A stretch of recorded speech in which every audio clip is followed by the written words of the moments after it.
ugifise ibiciro bitari munsi ya 10%, ekonomi yawe ibigwaye bimwe bikomeye. Utugifise inflation ya 70% yarabaye 30, 40, 20 n'ibindi niki, aho butunzi abantu bari mu bibazo bikomeye bijanye n'ubutunzi.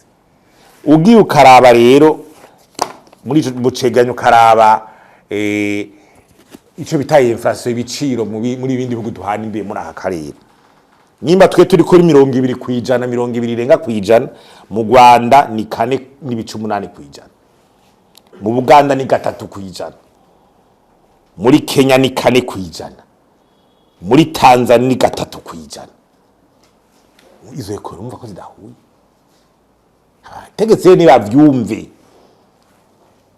Kandi bo na to directeur iri hasi.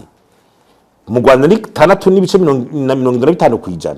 Mu Buganda ibice 9, muri Tanzania ibice 5,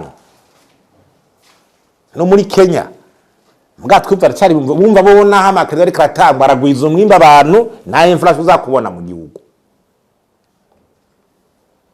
nta inflation uzakubona mu gihugu. Nikuva yuko ibindi bintu bituma umwimbu uyongera birahari, yayo ntwari bereye ingena abantu bakora konkiransi bagakora neza bya bihari. Ayo madovize ushaka kurangura ibintu urayaronka ugira ukora ibintu ushaka kwinvestisa.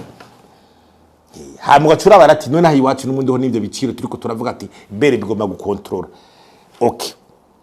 Baravuga yuko iyo to yagabanutse. Iyo to yagabanutse nyimba arama deni bazo bashaka gutanga cyane. Wa mwimbu ni watataca wiyongera bigaruka hahandi. Cyari ko tubona leta iguma yakabavase muri bere. Ko tubona amadeni ya leta nkuko dore kuvuga yiyongere 16% andetema. Bigarutse hahandi kandi ibintu bibuzwa no muri East African Community baravuze ko amavasi araberebe atagibura kimwe cyo bagikoresha ibyo cyo bagikoresha ibyo bintu.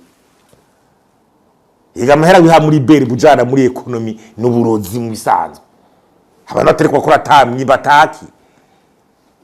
Duhemba bari mu duha mahera muri bere. Bayo mahera bavuye he? Iri ubutunzi n'ibiri ku mahera ukoze. Ubutunzi n'ibiri ku mahera ufyatuye. Ubutunzi biri ku mwimbo wiyongera n'abantu babanje gukora ifuka bari baza baravyumva. Uhenda abantu rero ngo barahemba cyangwa ko biratunda arabahera winjiza amataca afatiye ko leta itari karakora ikoze mu mahera muri bere aya mahera aza kwakani hahandi nyene.